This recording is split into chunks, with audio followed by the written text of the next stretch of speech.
Você já orou por alguém com toda a sua força e mesmo assim nada aconteceu?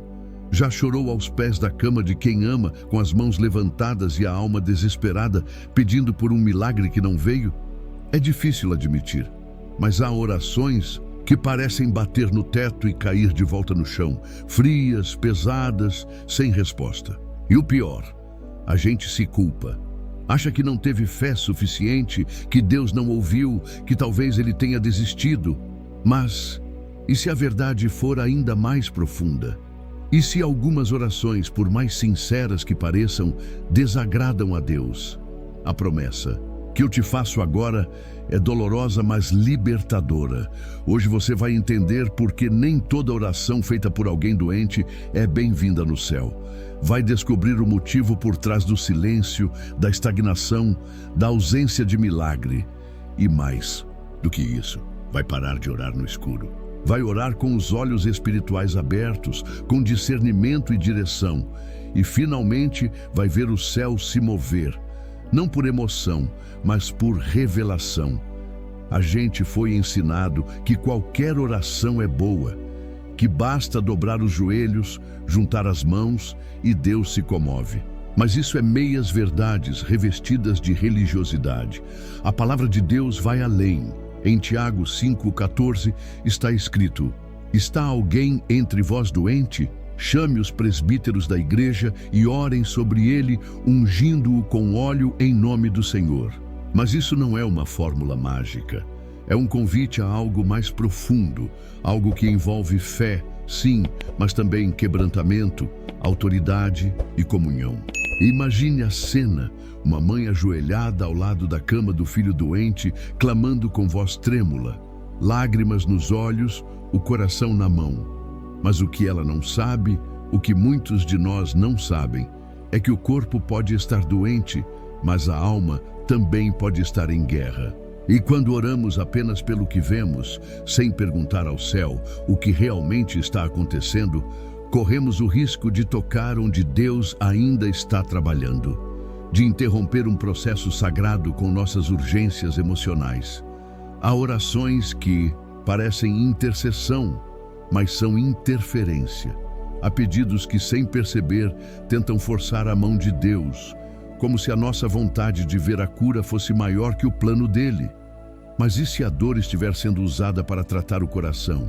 E se a enfermidade for a última tentativa do céu de chamar alguém de volta? O problema é que oramos no automático. Oramos como quem aperta um botão esperando um resultado imediato. E quando não vem, nos frustramos. Começamos a duvidar de tudo.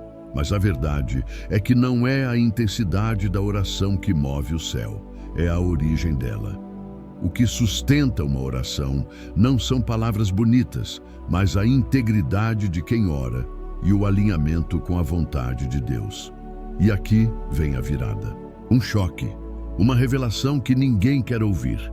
Nem toda oração feita com boas intenções tem boas consequências. O mundo espiritual não se comove com emoção. Ele respeita a autoridade. E quando oramos fora do tempo, fora da direção, podemos abrir brechas espirituais perigosas. Não só para nós, mas para quem estamos tentando ajudar. Já pensou nisso? Que talvez você esteja pedindo a cura quando Deus está tentando revelar uma raiz espiritual, um pecado não confessado, uma alma endurecida, que você pode estar suplicando para tirar uma dor que foi permitida para salvar uma vida? Em Isaías 38, Deus manda o profeta dizer ao rei Ezequias: põe em ordem a tua casa, porque morrerás e não viverás. Uma sentença clara. Mas Ezequias clama, chora, se humilha e Deus muda o decreto. Mas não por causa das palavras, foi o quebrantamento, a verdade diante de Deus. E mesmo assim, aqueles 15 anos a mais foram cheios de desafios e consequências. A lição? Deus pode mudar a situação, mas sempre com propósito e nunca fora do tempo. Por isso, a oração que cura de verdade não é a mais alta nem a mais longa, é a mais obediente, a que pergunta antes de declarar, a que escuta antes de agir, a que reconhece que talvez a resposta não venha na forma de um milagre visível, mas de uma restauração silenciosa que começa dentro, no lugar onde ninguém vê. Essa é a oração que o céu ouve, aquela que não tenta manipular Deus, mas se curva a Ele, que diz: Senhor, o que o Senhor quer fazer aqui? E quando você começa a orar assim, o ambiente muda. O corpo pode até continuar deitado, mas o espírito começa a se levantar. Essa foi apenas a primeira verdade, mas ela muda tudo, porque orar por alguém doente sem discernimento não é intercessão, é imprudência. E no campo espiritual, imprudência cobra um preço. No próximo capítulo, vamos mergulhar ainda mais fundo. Você vai descobrir como uma doença pode ser o recado mais claro de Deus para tratar algo que o mundo inteiro ignorou. Prepare-se, porque a próxima verdade não alivia, ela desmascara. Você já parou para pensar que talvez aquilo que você está pedindo para Deus tirar foi exatamente o que Ele colocou? Que a dor que você quer ver sumir, o sofrimento que insiste em não passar, a enfermidade que desafia sua fé, pode não ser um obstáculo, mas um instrumento. Essa é uma verdade que choca, que fere o orgulho religioso, mas que liberta. Há doenças que não são ataques do inimigo, mas cirurgias da alma feitas pelas mãos de Deus. Sim, você leu certo.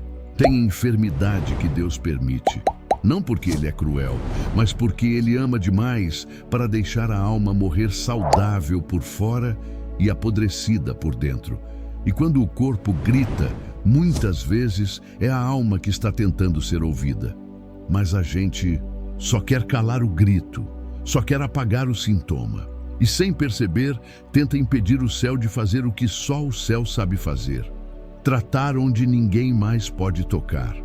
Pense em Jó. Um homem justo, íntegro, mas que só conhecia Deus de ouvir falar. Foi na dor, na perda, na enfermidade que ele viu a face de Deus. Foi no chão da humilhação que ele encontrou a revelação. Ele mesmo confessa no fim: Antes eu te conhecia só de ouvir, mas agora os meus olhos te veem. Jó 42:5. O sofrimento não afastou Jó de Deus, o aproximou. E talvez seja isso que esteja acontecendo agora com alguém por quem você tem orado. Imagine esse cenário. Uma mulher vive anos de rancor escondido, mágoas acumuladas, feridas jamais cicatrizadas. De repente, seu corpo começa a falhar. Exames, remédios, consultas, nada resolve. E então alguém, com amor, decide orar por ela. Mas antes de clamar por cura, pergunta: o que está guardado aí dentro que ainda não foi perdoado? E, pela primeira vez em décadas, ela chora. Não por causa da dor física, mas porque sentiu que o céu tocou uma ferida que os médicos não conseguiam encontrar. A alma dela estava leprosa, e aquela enfermidade era o alarme de Deus soando alto, pedindo: volte, me escute, deixa eu tratar o que você enterrou. É isso que muitos não querem ouvir, que o amor de Deus não é um amor que poupa sempre, mas um amor que trata até doer, porque sabe que a dor temporária pode evitar uma destruição eterna. A Bíblia está cheia desses exemplos. Davi adoeceu por dentro quando escondeu o pecado. Ele disse: enquanto calei os meus pecados, envelheceram os meus ossos. Salmo 32:3. Veja, ele estava morrendo por dentro, mesmo com o corpo de pé.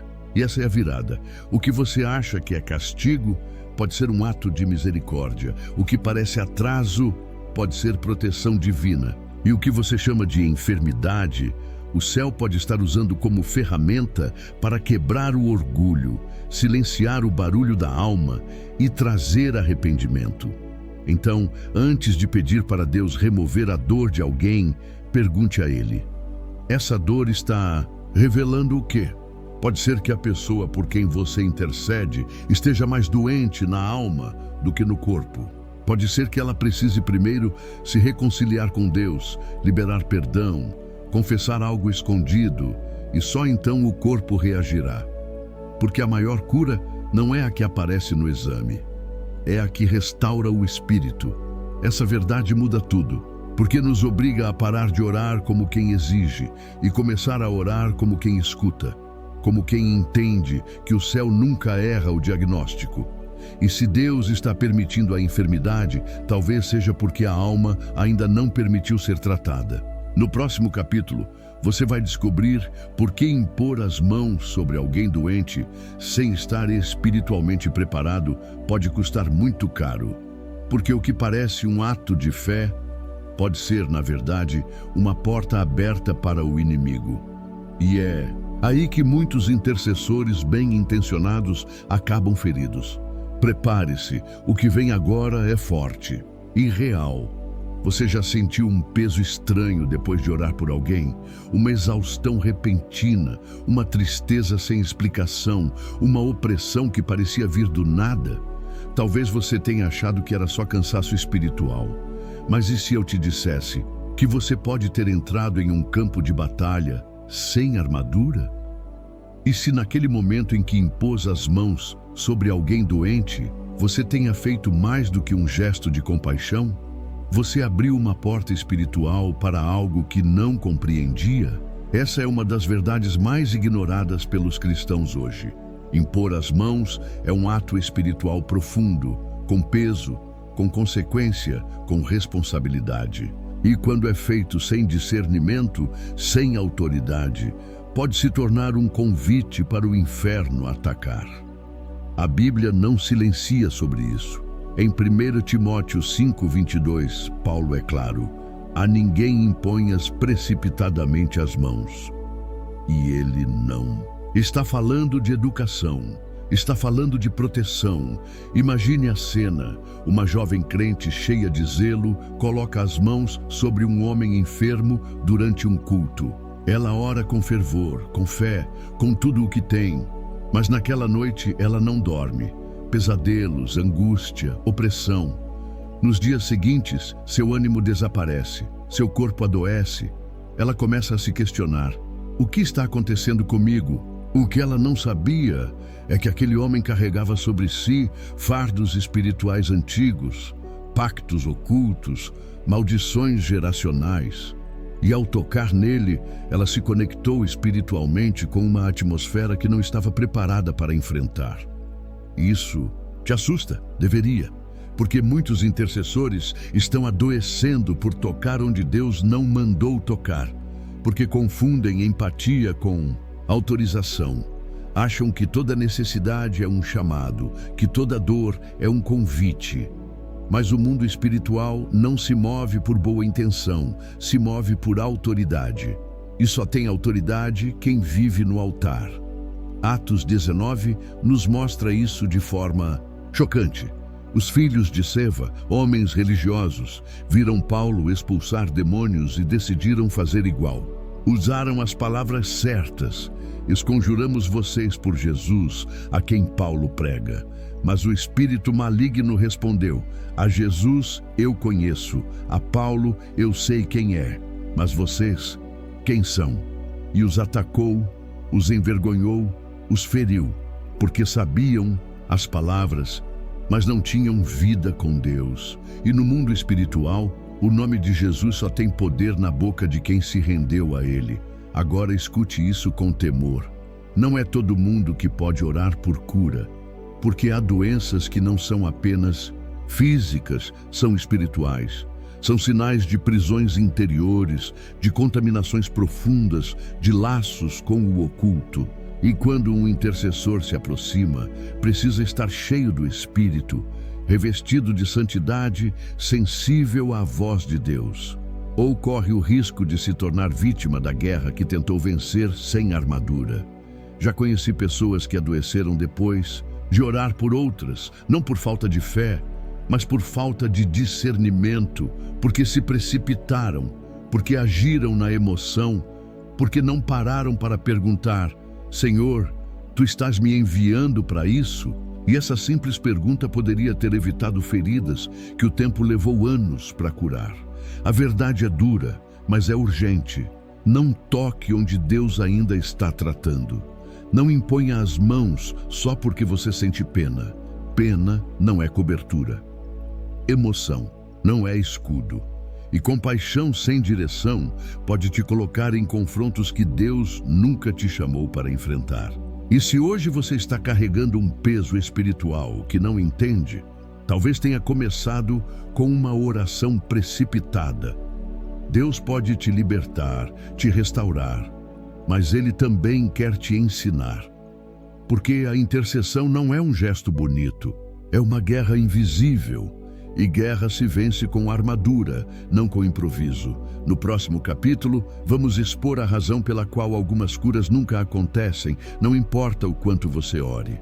Porque o problema nem sempre está no seu clamor. Às vezes, está no que a outra pessoa ainda não liberou. Perdão, confissão, rendição. E essa revelação pode te salvar de anos de frustração. Prepare-se. A próxima verdade vai direto na raiz. Ela pedia oração sempre que podia. Era a primeira a levantar a mão nos cultos, a mandar mensagens para os irmãos com um "ore por mim, estou doente de novo". E as pessoas oravam, com fé, com amor, com intensidade. Mas nada mudava. A doença ia e voltava. Os remédios aliviavam, mas não curavam. Os exames não explicavam. E ela seguia em sofrimento. Até que um dia, um intercessor fez uma pergunta que ninguém antes teve coragem de fazer. Você já liberou perdão para aquela pessoa que te feriu há tantos anos? Ela congelou. Silêncio. E naquele instante, o que ninguém via ficou escancarado. A cura que ela tanto buscava estava presa, dentro de um coração endurecido. O corpo gritava por ajuda, mas a alma se mantinha fechada, trancada por dentro de uma prisão invisível chamada mágoa. Essa é uma das verdades mais esquecidas sobre a cura. O que está escondido na alma pode adoecer o corpo. Não adianta impor as mãos, jejuar, ungir com óleo, se por dentro a pessoa se recusa a abrir o coração para Deus. Porque onde há pecado não confessado, onde há ódio cultivado, onde há rancor guardado como herança, a oração bate e volta, não porque Deus é surdo, mas porque Ele é santo. Tiago 5,16 revela o segredo com clareza. Confessai as vossas culpas uns aos outros e orai uns pelos outros para que sareis. Veja, primeiro vem a confissão, depois a cura. Antes da libertação do corpo, vem a exposição da alma. É a alma que precisa respirar antes do corpo se levantar. Mas quem tem coragem de orar assim hoje? De parar tudo e perguntar: você está em paz com Deus? Muitos adoecem não por vírus, nem por acidentes, mas por pesos antigos que carregam na mente, no peito, na alma. Um pai que nunca foi perdoado, um abuso nunca revelado, um adultério escondido, palavras não ditas que viraram espinhos, segredos, sufocantes. E enquanto isso não é tratado, a enfermidade se torna uma repetição e a oração uma frustração. É por isso que Jesus, ao ver o paralítico em Marcos 2, não começou dizendo: levanta-te.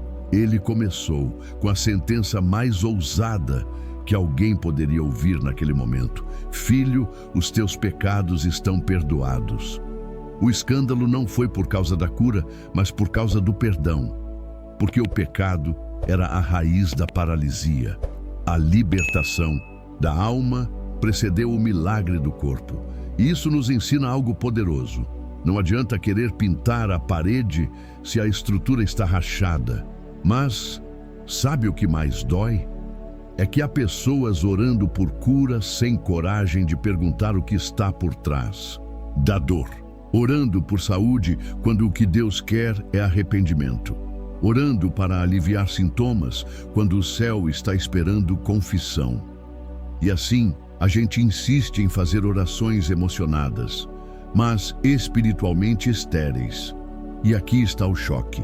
Você pode estar orando contra o que Deus está tentando revelar, pedindo pressa quando o céu está cavando fundo, intercedendo para que o alívio chegue, sem perceber que o que a pessoa precisa não é cura, é verdade.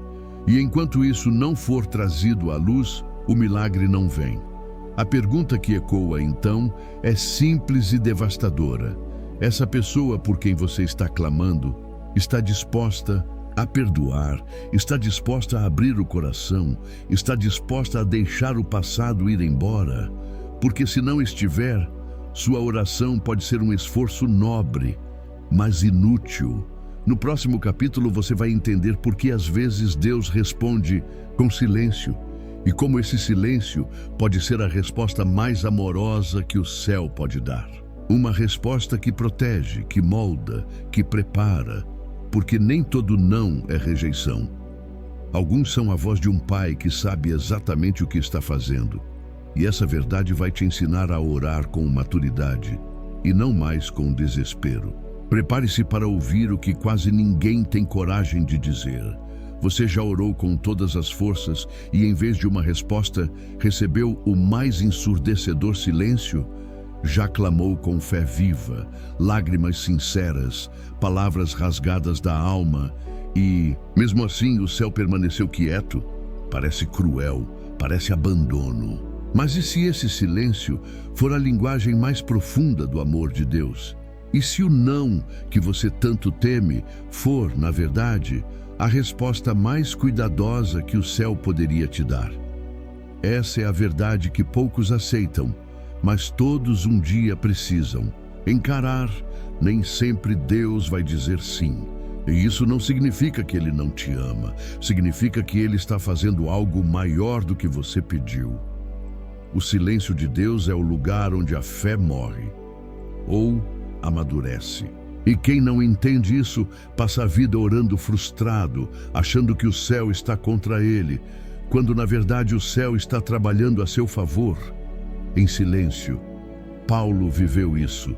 Um homem cheio do Espírito, consagrado, fiel, e mesmo assim carregava um espinho na carne, algo que o atormentava, que limitava, que feria. Ele orou 3 vezes. Não foi falta de fé, foi intensidade, desespero, clamor. Mas Deus respondeu com uma frase que corta a alma: minha graça te basta. 2 Coríntios 12:9. Pense nisso.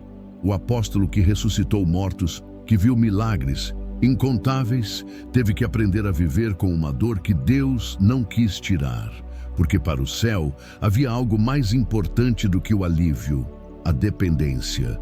Deus queria mostrar que o poder dele se aperfeiçoa na fraqueza, que às vezes o maior testemunho não é ser curado, é continuar de pé mesmo ferido. E se for esse o propósito da dor de quem você ama? E se, por trás da enfermidade, houver um chamado para uma transformação mais profunda, uma cura da alma que só pode acontecer na presença da limitação? A gente quer cura, Deus quer caráter. A gente quer milagre, Deus quer submissão. E nem sempre essas coisas andam juntas. Jesus também conheceu esse silêncio. No Getsêmani, suando sangue, ele orou: Pai, se possível, passa de mim este cálice. Lucas 22:42. Mas na mesma respiração completou: mas que não seja feita a minha vontade, e sim a tua. Esse é o ponto onde a fé deixa de ser infantil e se torna madura, quando ela para de pedir o que quer e começa a aceitar o que Deus quer. E aqui está a virada.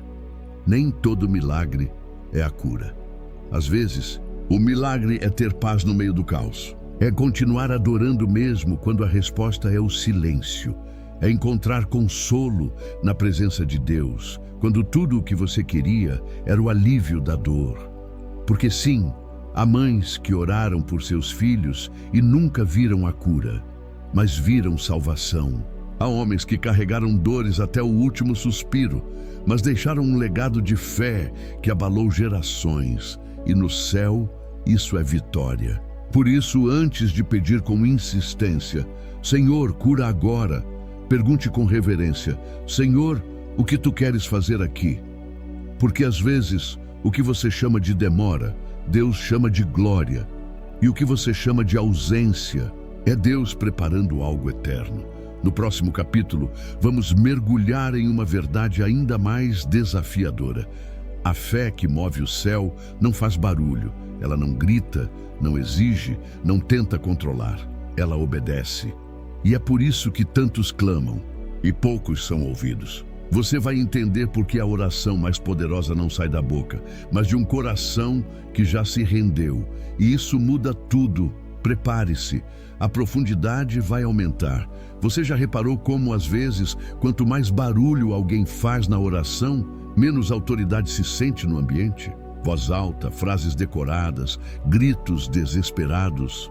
E ainda assim, o céu parece não se mover. Porque a oração que realmente toca o coração de Deus não depende do volume da voz, mas da rendição do coração.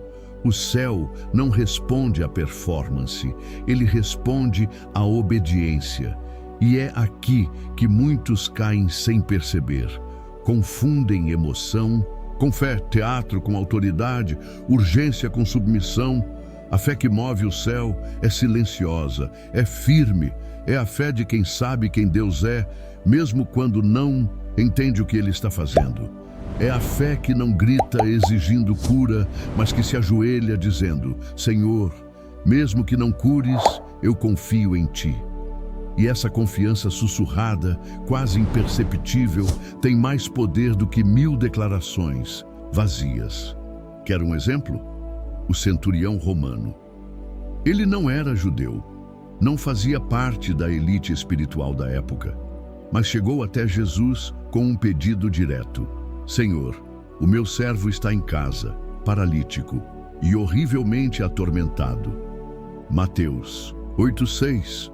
Jesus se oferece para ir até lá, mas o centurião surpreende: Senhor, não sou digno de que entres debaixo do meu telhado, mas dize somente uma palavra e o meu servo será curado.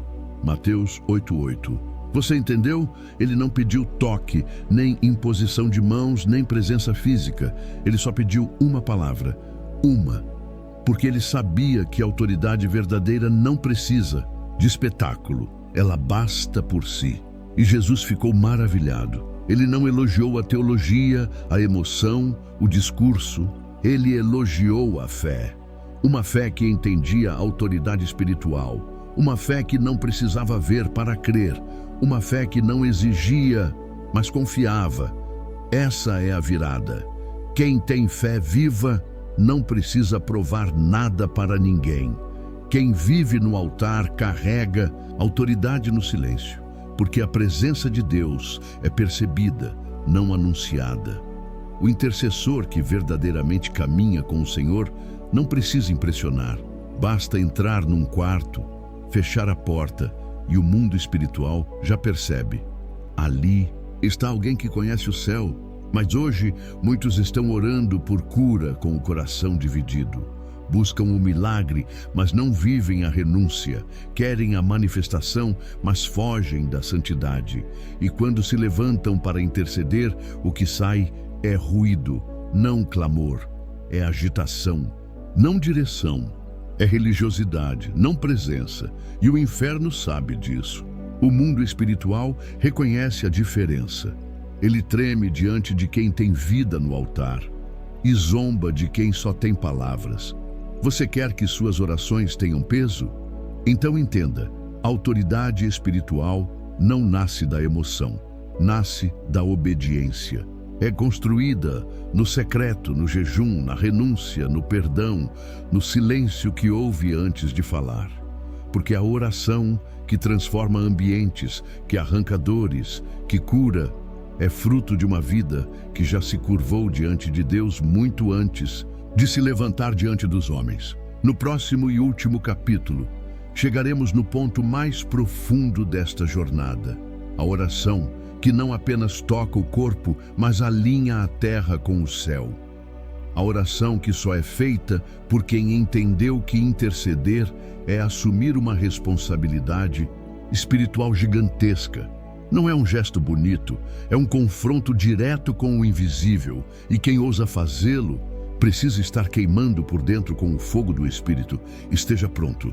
A última verdade vai escancarar o que quase ninguém tem coragem de revelar.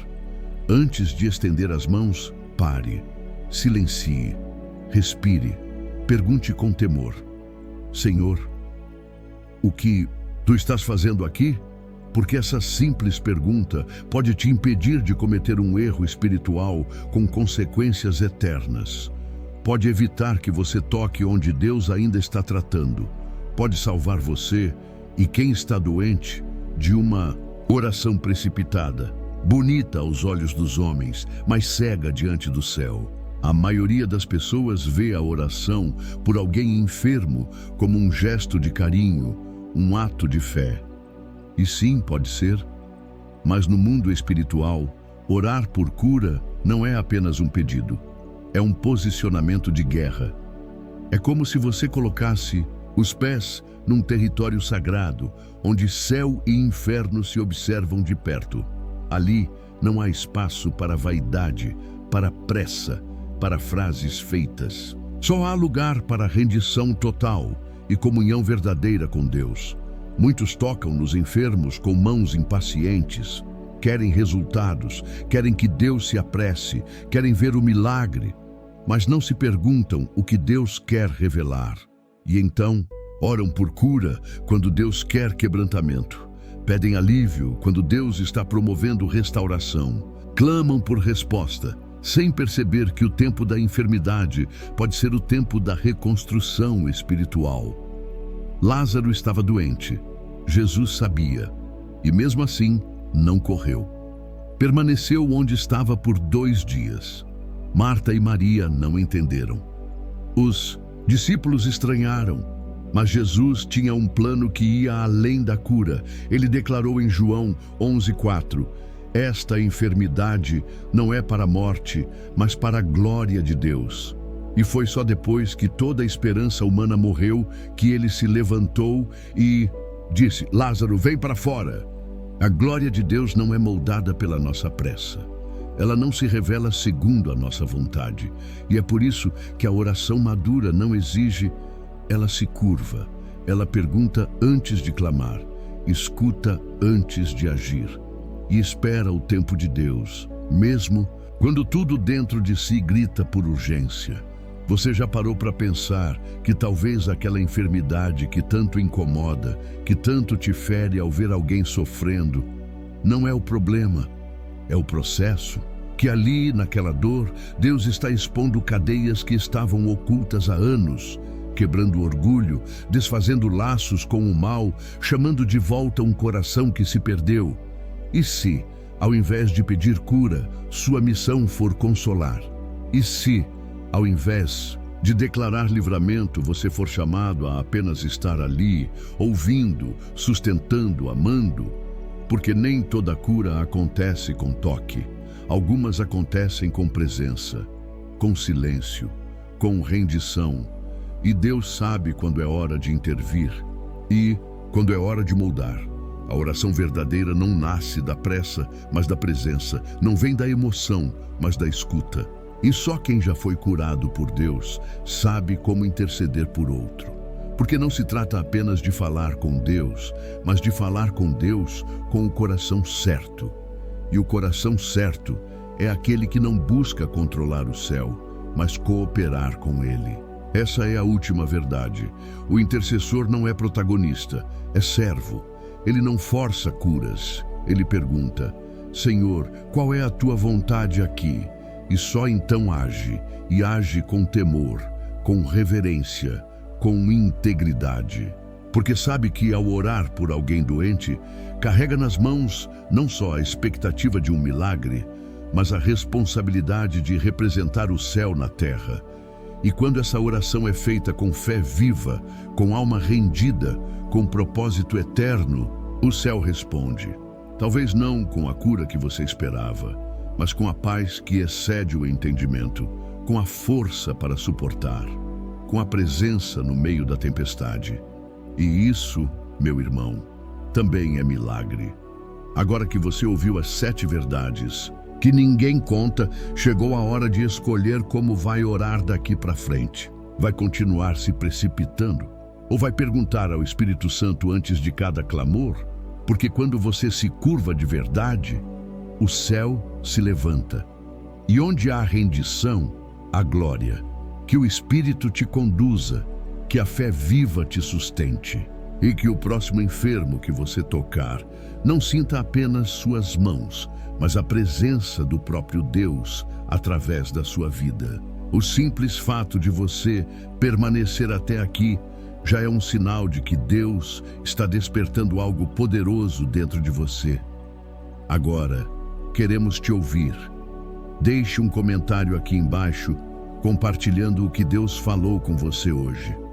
E se você não souber o que escrever, apenas diga: sou grato a Deus.